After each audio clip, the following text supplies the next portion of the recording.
Nada de novo, né, na Libertadores e nada de novo nessa rodada também. Teve ações antirracistas em todos os jogos, só que a gente sabe que não adianta nada, já falei aqui, não adianta nada as campanhas aí da Conmebol, porque de novo rolou ali gestos racistas no jogo do Palmeiras, a torcida do Sporting Cristal ali, tinha rolado no jogo do São Paulo também, e eu nem vi, mas provavelmente rolou em algum outro jogo de brasileiro também.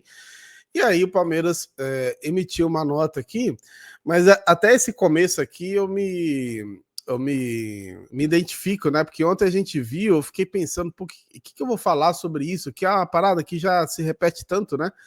E aí o Palmeiras colocou, é desgastante, né? Que semana após semana tenhamos que nos manifestar em razão de atos racistas praticados em jogos de futebol. E aí eles falam da reincidência do crime, né? Por um torcedor do Sporting Cristal que imitou um macaco em direção a palmeirenses presentes no estádio, demonstra novamente que as medidas adotadas até o momento são inadequadas e insuficientes. É importante lembrar, a Leila até frisou, que a multa dada para o Cerro Porteño lá, para aquele episódio com o Luigi, ela é menor que a multa dada quando um time atrasa de voltar do vestiário, para vocês terem uma ideia. E aqui, ó, que o Sport Cristal, as autoridades de segurança pública do Peru e a Conmebol tomem as devidas providências. Do contrário, gestos como aos que assistimos hoje continuarão se repetindo com a bênção da impunidade. Quanto ao Palmeiras, seguimos leais ao nosso compromisso de lutar contra toda e qualquer forma de discriminação. Racismo não é provocação, racismo é crime. E essa parte, inclusive, racismo não é provocação, racismo é crime, eu acho que eu vi até no comentário desse do São Paulo. Estavam os torcedores do São Paulo ali, tipo, meio que dando tchau, zoando os torcedores do Tajeres, né? Os argentinos ali. E aí os caras responderam com atos racistas. Aí tinha gente comentando, pô, mas a torcida de São Paulo também tava provocando. Não é possível que as pessoas acham que é a mesma coisa você provocar ali algo do futebol com o cara fazendo um gesto racista, né? E, infelizmente, não é nada novo na Libertadores, né? Enquanto continuar assim, a gente vai continuar desse jeito, vendo as ações, tendo que ficar nas notas, né? E aí muita gente reclama, pô, mas o clube só solta nota. Infelizmente, a única coisa que o clube pode fazer é isso, né? O clube não pode fazer mais nada. Os clubes que poderiam fazer algo são os clubes aí dos torcedores, tipo Sporting Cristal, Cerro Porteño, mas também não fazem nada, né? Aí fica difícil. Cara, eu acho que isso aí não vai mudar, né? Vai contar até com a vista grossa da Conmebol. Isso não vai mudar, a gente, cada caso aí você vai ver nota, você vai começar a ver reclamação na internet, com razão, todos com muita razão, mas vai ter vista grossa da Conmebol. Isso aí não vai parar, né? Isso aí não vai deixar de acontecer. Mas aí, quando esses mesmos caras, eles vêm aqui para o Brasil e acontece uma confusão, acontece um quebra-quebra, né? Aí a Conmebol se posiciona. Aí a Conmebol aparece para se posicionar de uma maneira mais forte. Aí ela começa a ficar passível de punir a confusão, mas só que ela pune só os times brasileiros, né? Quando você vê essa coisa acontecendo, você tem até o presidente, aquela fala do presidente da Conmebol, né, cara?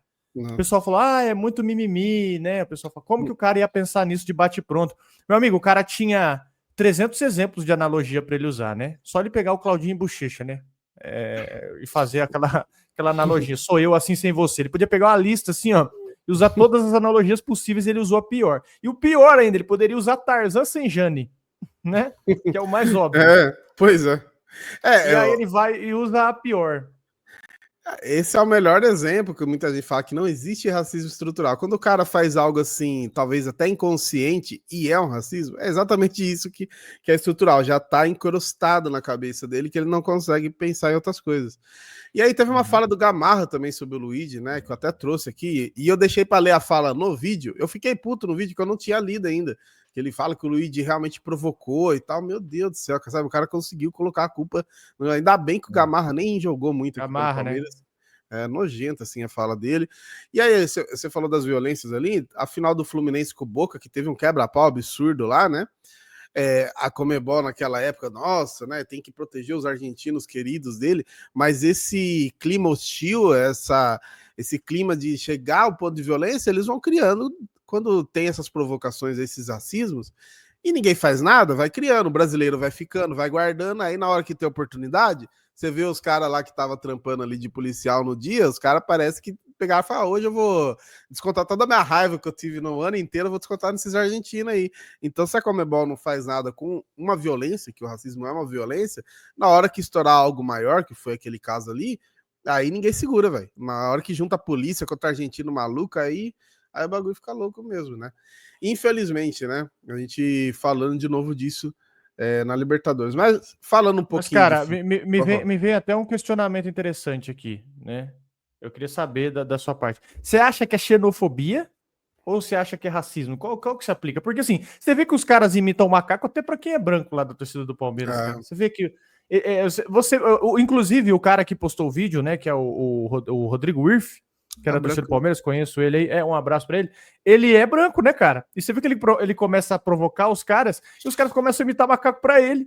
Então, assim, eu acho que é também uma xenofobia, né? Os caras começam a ir pro lado da xenofobia, né?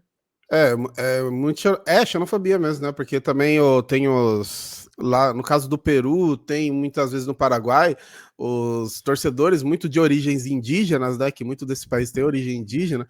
E o cara, assim, tipo, mano, né? E no caso, né? O Rodrigo é branco, né? E, tipo, parece que não faz sentido, né? Não, parece não, né? Não faz sentido. E aí você vê que é uma questão mesmo, ó. Ele usou ele de macaco porque no Brasil todo mundo é macaco, né? Virou essa cultura na América do Sul aqui que perdeu totalmente o controle, né? Exatamente porque não tem uma punidade aí, né? Não sei na rua aí, na hora que o argentino.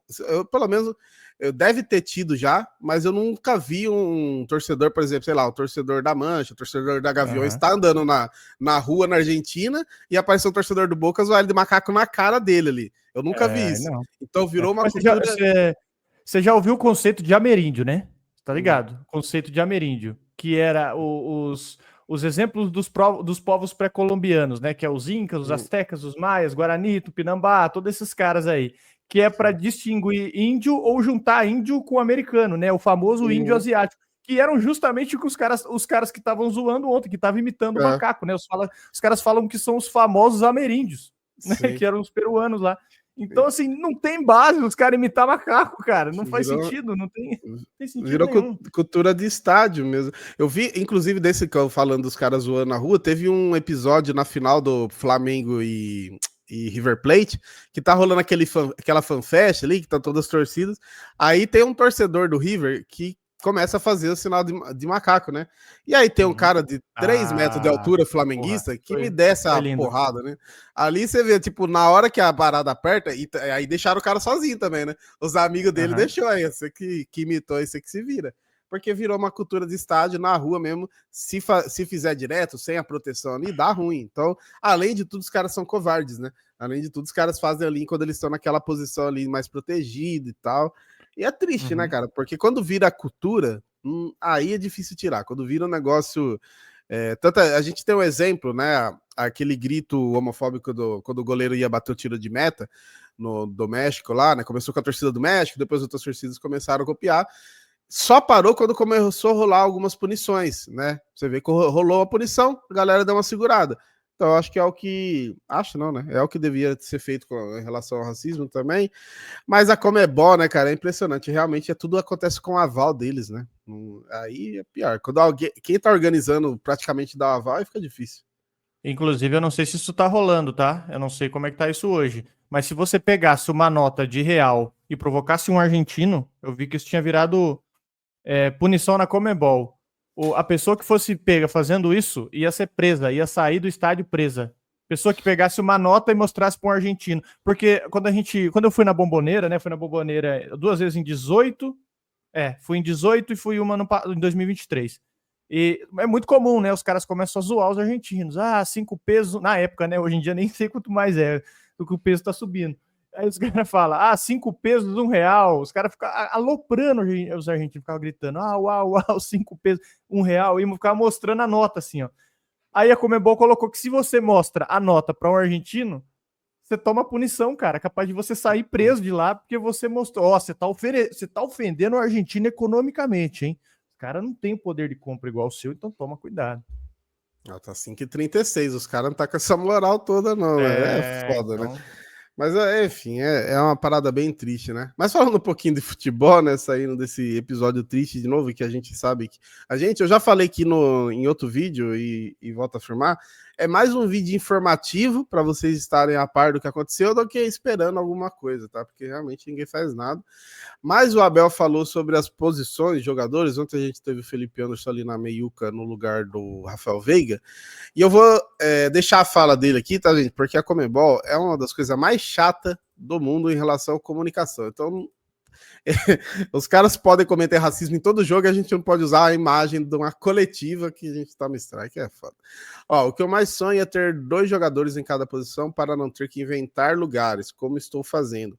Coloco o Facundo na esquerda quando ele tem que jogar na direita, coloco o Felipe na 10 quando temos 2 10 lesionados. Meu sonho é ter Facundo e Estevão lutando por um lugar, né, na direita, Felipe e Paulinho na esquerda ali lutando por um lugar, Lopes, Thales e Roque lutando por um lugar ali de novo. Então, na cabeça do Abel, Facundo e Estevão na direita, Felipe, Anderson e Paulinho na esquerda e os centroavantes aqui, Lopes, Thales e Roque. Mas eu confesso que eu gostei do Felipe Anderson na meiuca, viu? Pelo menos Aí acho que ele já tá contando Felipe Anderson e Paulinho na esquerda, muito porque ele conta com o retorno do Maurício, né? Ele conta com o Maurício voltando bem ali para brigar com o Veiga. Mas, pô, tá claro, né, velho? Felipe Anderson na esquerda não tem como, né? Acho que isso aí, pelo menos isso aí na cabeça dele, deveria ser anulado. Porque eu não sei nem. Vamos ver na direita, né? Na direita que foi onde o cara se criou na Europa. Mas ele não tem explosão, cara. Ele não é aquele cara do pique mais. Ele é aquele cara da cadência de jogo. Você pode ver que ele pega a bola na ponta, ele não vai pegar a bola, tirar 2, 3 caras no lance e correr para a linha de fundo. Ele não vai. Ele pode fazer isso no meio-campo. No meio-campo eu acho que ele pode fazer isso. Mas só que ele não vai dar pique. Ele não vai pegar aquele cara da explosão. No máximo, ele vai dar uma explosão, 1 ou 2 explosões bem dadas por jogo. Você vê o Estevão. Não vai ter o ritmo do Estevão, velho. Muito pela idade, né? O Felipe Anderson já tem 32, 33 anos. Ele não vai dar esse tipo de explosão. Longe aqui, né, de querer saber mais que o cara. O cara, pô, tem 10 títulos no Palmeiras. Mas acho que tá desenhado para todo mundo que Felipe Anderson na ponta, não sei não, hein? Pelo menos na esquerda, boto fé não. Acho que ele pode pensar, igual ontem que tinha ali os pontas, né, com 3 zagueiros, aí teve uma hora que ficou uma triangulação legal ali, quando o Palmeiras deu uma melhorada, que é o Facundo, o Evangelista e o Piquerez passando, né? Porque aí se o Felipe Anderson tá no lugar do Facundo ali, ele não precisa pegar a bola e sair driblando todo mundo, que ele tem opções ali para trabalhar, né? O Evangelista tava apoiando muito o ataque, só que daí, né, nem ponta, né? Quase ali com o segundo atacante pela esquerda, e eu acho que pode ser mais legal, né? Porque daí ele já tá mais perto do gol. Mas se ele ficar aberto, igual ontem o Estevão tava bem aberto, né? O Estevão ainda tem um pique, né? De ir pra cima e tal, mas o Felipe Anderson realmente. Eu até gostei. Não acabou com o jogo, igual contra o Botafogo, não acabou com o jogo. Mas como ele tem muita qualidade de passe, toda hora que ele pega na bola ali, ele consegue, né? Inverter uma bola com facilidade, ele consegue ajudar na triangulação. Então, não sei, né? Mas o homem entende mais que a gente. Mas tem coisa que. Mas ele erra também, né? Faz parte do trampo dele. Vou além, aí você pode me chamar de maluco, tá? Pode me chamar de maluco. Aí improviso, né? Aí vai ser improviso. Obviamente a galera pode não entender legal. Eu acho o Paulinho mais forte que o Vitor Roque. Não tem dúvida, né? Tu olha o porte físico do Paulinho, ele é mais forte que o Vitor Roque. Vitor Roque na ponta esquerda e Paulinho de 9. Paulinho de 9 para pivô e para brigar na área. Sugestão, loucuragem da minha parte, pode ser, mas não se esqueçam, Paulinho foi muito tempo segundo atacante, tá? Paulinho foi muito tempo cara de área. Jogava com o Hulk. Foi muito, muito, muito tempo. E foi bem, tá? Artilheiro de 2 anos seguidos da Libertadores. Ele e o Hulk, é uma duplinha que funcionava muito bem. Paulinho era segundo atacante. O Abel aí já falou que pode colocar o cara na esquerda. Mas não vejo como loucura não, viu? Vitor Roque, que tem velocidade. Você viu o Vitor Roque ontem voltando para marcar? Inclusive ele toma um amarelo recompondo. Né? Fazendo falta de defesa, né? Falta defensiva. Para parar ataque dos caras. Então, não pode ser loucura também. Às vezes você quer testar um Vitor Roque, eu digo de característica de jogo, né? Às vezes você precisa de um 9 alto. O Vitor Roque é baixinho, né, cara? O Vitor Roque é mais aquele 9 da infiltração, da movimentação. Já o Paulinho é esse 9 da infiltração, da movimentação e também um cara que é forte, né? O Paulinho, cara, o bicho é parrudo. Então, pode ser uma outra alternativa também, né? Vamos ver. Mas só que, pô, o Abel vendo o Felipe Anderson. O Felipe Anderson, em 2 jogos de meia, ele já empolgou mais a torcida do que todas as atuações dele na esquerda. Então, Sim. pô, se o Abel continuar insistindo nele pela esquerda, é teimosia, né, velho? E até os lances que ele teve ali jogando pela ponta, né? Você vê aquele jogo contra o Juventude, que ele dá aquele passe absurdo pro Estevão, aquilo ali é Pô, jogada de demais. meia. Os gols que acho que ele tem dois gols que ele fez foram gols ali ali mais dentro da área e tal. Eu lembro que ano passado ele deu muito. Eu falei, pô, além dele não estar tá jogando muito bem, ele deu muito azar, que ele deu muito passe para gol naquela fase que o Palmeiras estava Sim. perdendo gol pra caramba. Então ele deu muito passe para gol ano passado, e que talvez ele teria uns números melhores, assim, se a galera tivesse um pouquinho mais de capricho. Tudo jogada de meio campo, né? Então, a não ser que você realmente, o cara entra pela ponta, mas tem a liberdade ali de quando precisar ir pro meio ir, né? Depende muito do que o Abel, das orientações que ele dá ali, né? Que a formação, às vezes, dependendo, né? O Estevão às vezes também tem isso, ele entra pela ponta e vai para onde quiser. Ontem o Estevão ficou muito fixo na ponta, eu não gostei disso. Mas, né, às vezes o Abel dá mais liberdade, eu acho que esse é o caminho. Enfim, eu também concordo contigo. É nessa linha mesmo. O que vocês pensam aí, senhores? Nada de novo, né, sobre os atos da torcida do Sporting Cristal, nota do Palmeiras, e agora Abel aí falando das declarações das mudanças de posição dos jogadores. O que você pensa aí? Deixa nos comentários, por gentileza. Dá like no vídeo. Se você já é de casa, né, cara? Esqueci de falar isso. Se você já é de casa, por favor, deixa o seu like, cara. Muito interessante pra gente. Se você caiu de paraquedas aqui, pô, eu cheguei agora no canal, não conheci vocês. Pô, se você gostou da nossa maneira de analisar o vídeo, da nossa maneira de comentar as notícias, por favor, curte o vídeo, se inscreve no canal. Isso é um voto de confiança seu, né? Para você que não conhece o nosso trabalho. Chega mais aí, conhece um pouquinho, assiste mais os nossos vídeos, que eu tenho certeza que você vai gostar. Se você não gostar, também paciência, né? Não pode agradar, né? Todo mundo, né? É isso. Até porque a gente realmente não agrada todo mundo mesmo. Exato. Valeu, tamo junto.